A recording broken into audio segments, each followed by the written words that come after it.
आपने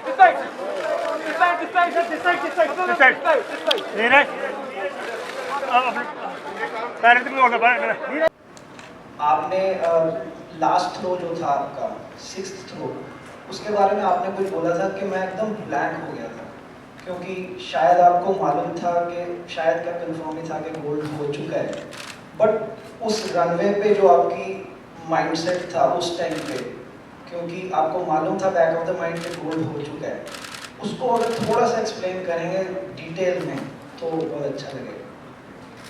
जी बिल्कुल, क्योंकि लास्ट थ्रो में मुझे पता लगा था, उससे पहले मैं फिर भी थोड़ा कोशिश कर रहा था कि मैं अपना एफर्ट लगाऊं, जो कि मैं ज़्यादा एफर्ट लगाने के चक्कर में मेरी सारी थ्रो खराब हो गई सेकंड थ्रो के बाद, क्योंकि जैवलिन है जो काफ़ी टेक्निकल इवेंट है और अगर थोड़ा सा भी टेक्निक इधर उधर हुई तो बहुत गड़बड़ हो जाती है। तो वही मेरे साथ हुआ कि मैं अपना बेस्ट करने के चक्कर में, और मुझे लग रहा था कि हाँ आज सब ठीक है, वेदर अच्छा है, फीलिंग अच्छी है, तो मैं अपना बेस्ट कर सकता हूँ और शायद 90 के पार भी कर दूँ, लेकिन वो नहीं हो सका क्योंकि कहीं ना कहीं टेक्निक में कमी रही।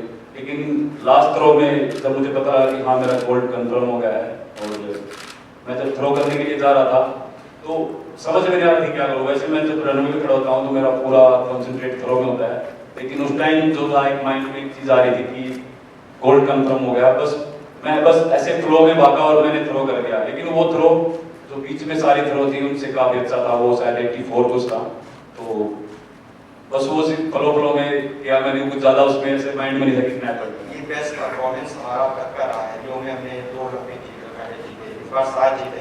आपको क्या लगता है कि क्या अभी बुनियादी ज़रूरतें हैं जिनको और ठीक किया जा सकता है ताकि हम ये और परफॉर्मेंस आगे ले जा सकें, और जो प्रधानमंत्री ने आपसे बात की वो सपोर्ट खिलाड़ियों से उन्होंने बात की, वो कितना सपोर्ट आपको मिलता है?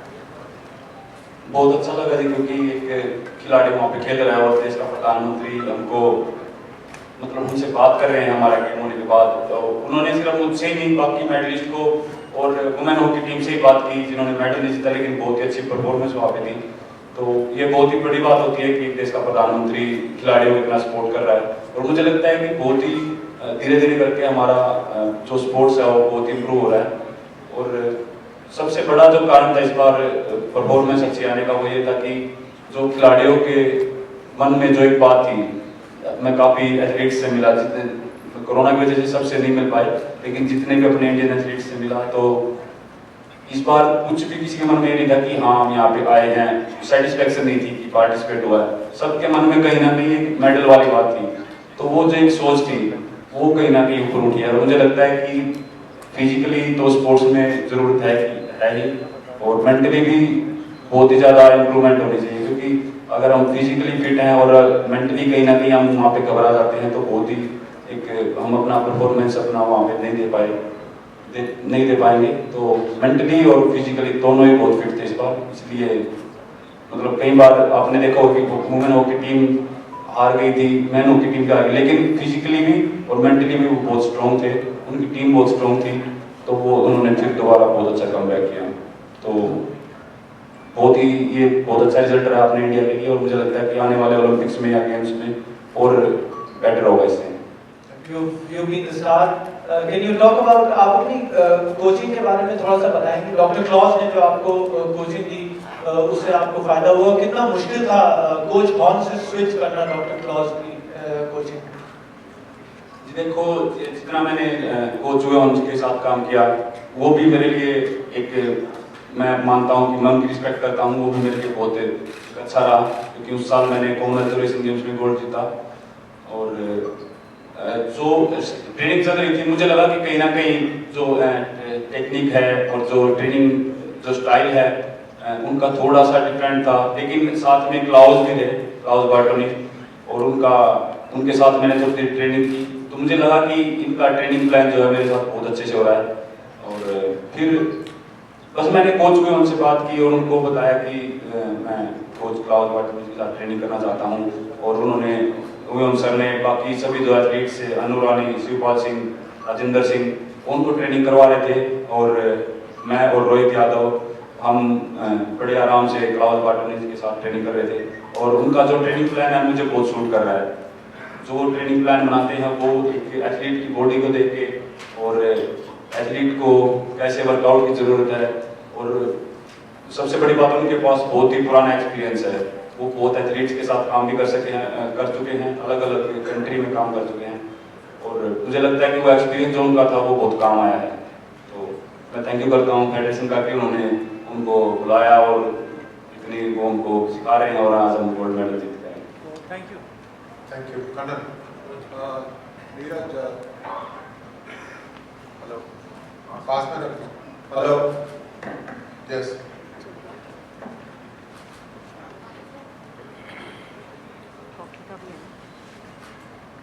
नीरज, मेरा एक सवाल है। कई एथलीट वर्ल्ड में, खासकर टेनिस जैसे स्पोर्ट में, टोक्यो जाने के पहले उन्होंने निर्णय लिया नहीं जाएंगे। सुना नहीं, थोड़ा सा। हाँ, मैं रिपीट करता हूँ, कई एथलीट टोक्यो नहीं गए, विदेश के एथलीट, खासकर टेनिस जैसा स्पोर्ट में, और एक और स्पोर्ट में भी कोरोना के डर में नहीं गए टोक्यो। आप इंडिया से यूरोप गए, ट्रेनिंग किया आपने, और फिर आप टोक्यो पहुँचे। रोज सुबह आपका सलेवा एंटीजन टेस्ट कोरोना के लिए, उसके बाद डोप टेस्ट। ये किस तरह से एक एथलीट के माइंड में प्ले करता है? कुछ बताएंगे कि कैसा था मेंटली कि रोज सुबह ये टेस्ट दे रहा है, रोज सुबह वो टेस्ट दे रहा है, उसके अलावा जो असली परीक्षा है वो मैदान। डोप टेस्ट तो जी, मतलब ऐसे हम गेम्स में जाते हैं तो वो कभी भी किसी टाइम भी आके ले लेते हैं, लेकिन मेरे साथ क्या हुआ कि 3 बार उन्होंने अर्ली मॉर्निंग मुझे उठाया और मैं स्वीडन से डायरेक्ट मैं टोक्यो गया था और वहाँ से 7 घंटे का कुछ ऐसा डिफरेंस था टाइम का। तो टोक्यो जो है स्वीडन से आगे था, तो बहुत एक मुश्किल हुई सोने में। वहाँ से 7 घंटे का डिफरेंस था, तो सो नहीं पाए टाइम पे और लेट सोते थे और सुबह फिर वो जल्दी उठा लेते थे। थोड़ा सा वो मुश्किल तो था, लेकिन फिर हम दिन में वो रिकवरी अपनी पूरी कर लेते थे, कोशिश करते थे कि दिन में थोड़ा अच्छे से रेस्ट करें। लेकिन कोरोना का तो वो सिर्फ हमारे साथ नहीं, सभी एथलीट्स के साथ अभी हो रहा था। और वो बस बड़ा इजी टेस्ट था, उसमें वो इशारा वगैरह नहीं कर रहे थे, वो बस अपना वो बस आप देसी भाषा में बोलो थूक लेते थे उस में, इंग्लिश में तो मुझे पता नहीं, तो वो बहुत ईजी था। तो थोड़ा सा बस कोरोना की वजह से थोड़ी मुश्किल आ रही है, लेकिन कई एथलीट्स को ओलंपिक छोड़ना ही पड़ा। और बिल्कुल वहाँ पे एक यूएसए का पोल वाल्टर था, वो बिल्कुल एथलेटिक्स शुरू होने से पहले ही वो पॉजिटिव आ गए और बहुत अच्छे पोल वाल्टर थे। तो कई एथलीट्स को दिक्कत आई और माइंड में बस कहीं ना कहीं ये था कि केयर रखनी है, कहीं हमारे साथ भी ऐसा ना हो जाए, बस ये थोड़ा डर था। बाकी तो अपना पूरा फोकस अपनी परफॉर्मेंस पे था। Thank you Kanan, thank you Neeru. Last couple of questions, one from Neeru and one from Raja Rao. Neeru Bhatia beat magazine से। एक सवाल ये पूछना था, आपकी पहली तो बहुत बढ़िया रही फाइनल में, और कोच ने भी और आपने भी बोला है कि टेक्निक वाइज सब ठीक गया था, लेकिन इस टेक्निक को और फर्दर आगे इम्प्रूव करने के लिए आपको क्या लगता है, आपको क्या करना है, कैसे अपनी टेक्निक और इम्प्रूव करनी है, किस चीज़ में करनी है, ताकि बेहतर, जो आप सब बोलते हैं कि 90 मीटर, आपने ट्रेनिंग में भी फेंका हुआ है 90 मीटर को, तो वो कंसिस्टेंटली परफॉर्मेंस अच्छी आती है? देखो जी, मुझे लगता है कि जो 90 मीटर की जो तैयारी है वो मेरी 30 बार, और वो मैं बोलना चाहूँगा कि वो मैं पिछले कुछ सालों में भी मैं उसके आसपास हूँ। और जैवलिन एक ऐसी चीज़ है कि अगर आप थोड़ा सा भी अगर सही तरीके से उसको एक सही एंगल पे थ्रो कर दो और थोड़ा सा टेक्निक ठीक रहे तो वो 2-3 मीटर तक चली जाती है। तो मैं काफ़ी करीब हूँ 90 मीटर के, और बस मुझे थोड़ा सा ध्यान देना है अपनी कुछ एंगल ऑफ रिलीज पे और थोड़ा टेक्निक पे। वो मैं कोच के साथ बात करके उस चीज़ को हम प्लान करके अच्छे से करेंगे। इस साल मैं नहीं कर पाया क्योंकि मेरा बहुत एक मैं सोच रहा था कि मैं इस साल कर दूंगा और बहुत मैंने मेहनत की इसके लिए, लेकिन मैं मानता हूँ कि अगर चलो 90 मीटर नहीं हो पाया, लेकिन जो सबसे ज़रूरी चीज़ थी एक ओलंपिक मेडल और वो गोल्ड मिला है, तो मैं इस चीज़ से काफ़ी खुश हूँ। और 90 मीटर का बिल्कुल मेरा एक बहुत वो भी एक सपना है और वो मैं जरूर पूरा करूँगा। ऑगस्ट 7 को अभी मनोज साहब ने बताया कि जैवलिन थ्रो डे होगा पूरे भारतवर्ष में। आपको ये सुन के कैसा लगा, आपके क्या विचार है?